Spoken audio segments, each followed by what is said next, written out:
आइए जानते हैं आज के कुछ प्रमुख अंतर्राष्ट्रीय खबरों को। पहले एक नजर आज की हेडलाइंस पर।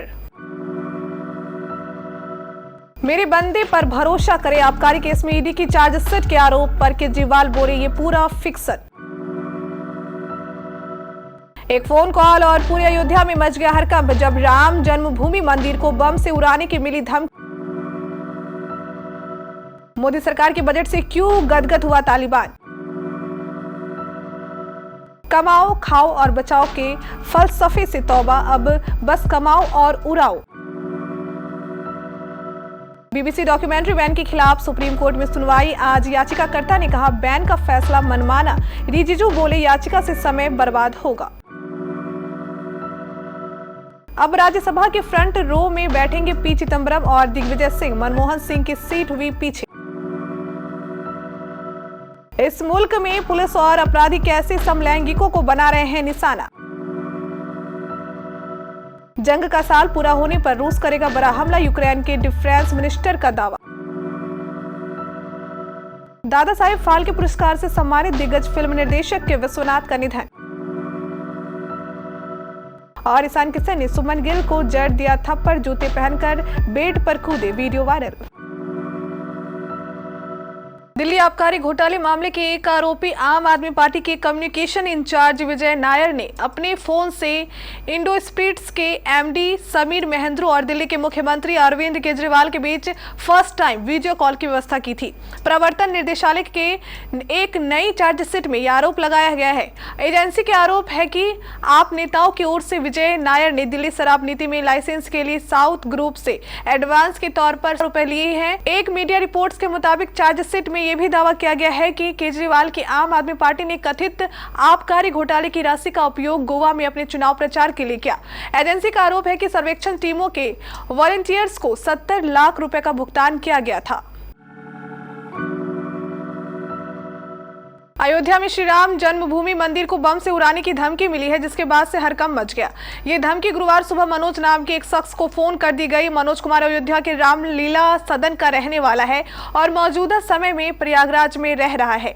फिलहाल पुलिस की टीम धमकी देने वाले व्यक्ति की गिरफ्तारी के लिए रवाना हो चुकी है। दरअसल मनोज कुमार ने पुलिस को बताया कि सुबह लगभग 5 बजे उसे एक फोन आया, जिसमें फोन करने वाले शख्स ने बताया कि वह दिल्ली से बोल रहा है और अगले 5 घंटे में गुरुवार सुबह 10 बजे तक श्री राम जन्मभूमि मंदिर को बम से उड़ा दिया जाएगा। केंद्रीय वित्त मंत्री निर्मला सीतारमण ने 1 फरवरी को संसद में मोदी सरकार के दूसरे कार्यकाल का आखिरी पूर्ण बजट पेश किया था।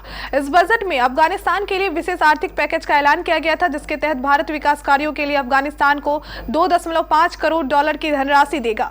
भारत सरकार ने लगातार दूसरे साल बजट में अफगानिस्तान के लिए आर्थिक तौर को जारी कर रखा है। पिछले साल के बजट में भी अफगानिस्तान के लिए विशेष पैकेज का ऐलान किया गया था। केंद्रीय वित्त मंत्री निर्मला सीतारमण ने 1 फरवरी को आम बजट पेश किया है। इसमें निम्न मध्यम वर्गीय, खासकर वेतनभोगी वर्ग को वो नहीं मिला जो उनकी चाहत थी। यह वर्ग चाह रहा था कि बजट में इनकम टैक्स में छूट की सीमा बढ़े, बचत पर इंसेंटिव मिले। वह चाह रहा था कि इनकम टैक्स की धारा 80C के तहत छूट की सीमा मिले। इसके साथ ही होम लोन पर भी अलग से टैक्स में छूट की व्यवस्था हो, लेकिन इस मोर्चे पर उन्हें कुछ भी हासिल नहीं हुआ। हाँ, जो व्यक्ति बचत नहीं करते उन्हें जरूर 2 लाख रुपए की राहत मिली है। बीबीसी के प्रतिबंधित documentary India the Modi question पर लगे बैन को हटाने को लेकर सुप्रीम कोर्ट में आज सुनवाई होगी। डॉक्यूमेंट्री पर रोक लगाए जाने के खिलाफ महुआ मोइना, प्रशांत भूषण और एडवोकेट एमएलए शर्मा ने याचिका दायर की थी। याचिका में कहा गया है कि बीबीसी की डॉक्यूमेंट्री पर बैन लगाने का सरकार का फैसला मनमाना और असंवैधानिक है। याचिका में दावा किया गया है कि इंडिया द मोदी क्वेश्चन नामक डॉक्यूमेंट्री में 2002 के गुजरात दंगों और उनमें प्रधानमंत्री नरेंद्र मोदी की भूमिका की जांच की गई है। जब दंगे भड़के थे तब पीएम मोदी गुजरात के मुख्यमंत्री थे। याचिका में यह भी कहा गया कि डॉक्यूमेंट्री में दंगे रोकने में नाकामयाब रहे जिम्मेदारों से जुड़े कई फैक्ट्स शामिल हैं।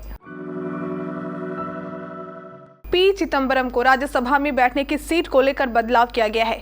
राज्यसभा में अब चिदंबरम की बैठने की व्यवस्था में नया फेरबदल करके उन्हें फ्रंट रो में एक सीट आवंटित की गई है। जानकारी के मुताबिक संसद के कुछ वरिष्ठ सदस्यों, पूर्व प्रधानमंत्रियों और संसदीय दलों के योग्य नेताओं को फ्रंट रो की सीटें आवंटित की जाती है। 7 बार के लोकसभा सांसद चिदंबरम संसद के अपर हाउस में अपना दूसरा कार्यकाल पूरा कर रहे हैं। फ्रंट रो में वैकेंसी कांग्रेस नेताओं ए.के. एंटनी और आनंद शर्मा की रिटायरमेंट के साथ आई थी। चिदंबरम का प्रमोशन वित्त वर्ष 2023 से 24 के आम बजट पर बहस से पहले हुआ है। इसके साथ ही वह विपक्ष के प्रमुख वक्ताओं में से एक हैं।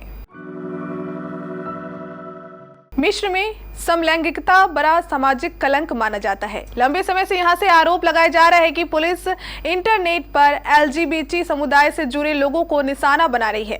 बीबीसी न्यूज ने ऐसे सबूत देखे हैं कि कैसे अधिकारी इस समुदाय के लोगों को निशाना बनाने के लिए डेटिंग और सोशल ऐप का सहारा ले रहे हैं। मिस्र में पले बढ़े होने की वजह से मुझे ये बात मालूम है कि यहाँ समाज के हर हिस्से में होमोफोबिया किस कदर गहराई तक समाया हुआ है। लेकिन हमारे दोस्त बताते हैं कि हाल के दिनों में माहौल ज्यादा नृशंस हुआ है। साथ ही एलजीबीटी समुदाय के लोगों को पता करने का ज्यादा शातिर तरीके अपनाए जा रहे हैं।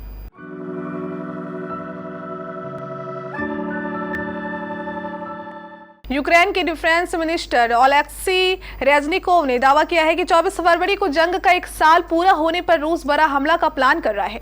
इसके लिए लाखों सैनिकों को इकट्ठा किया जा चुका है। रेजनिकोव ने अपने सोशल मीडिया अकाउंट पर लिखा है कि हमलों को केवल टैंक, फाइटर जेट्स और लंबी दूरी की मिसाइलों से रोका जा सकता है। रेजनिकोव ने अपनी पोस्ट में लिखा है कि रूस ने ऑफिशियली बताया है कि उन्होंने 3 लाख सैनिकों की टुकड़ी तैयार की है, पर हमारे अनुमान के मुताबिक ये संख्या कई ज्यादा है। नया हमला करने के लिए रूस ने 5 लाख सैनिकों को तैनात किया हुआ है।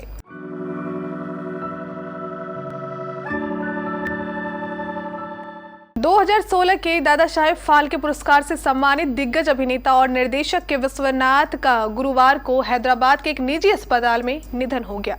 वे 92 साल के थे। 5 national film award, 11 film fair award और तेलुगु फिल्मों के 7 नंदी पुरस्कारों से सम्मानित के विश्वनाथ का तेलुगु फिल्म में योगदान काफी सराहनीय रहा है।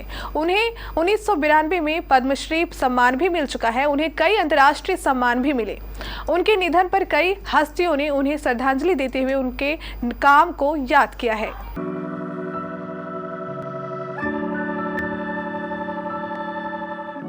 टीम इंडिया के हौसले इन दिनों बुलंदी पर है। वनडे के बाद अब न्यूजीलैंड का T20 सीरीज में भी भारत ने सुपरा साफ कर दिया। भारतीय खिलाड़ी जश्न में डूबे हुए हैं। युवा बल्लेबाज शुभमन गिल की तो क्रिकेट जगत में हर तरफ तारीफ हो रही है।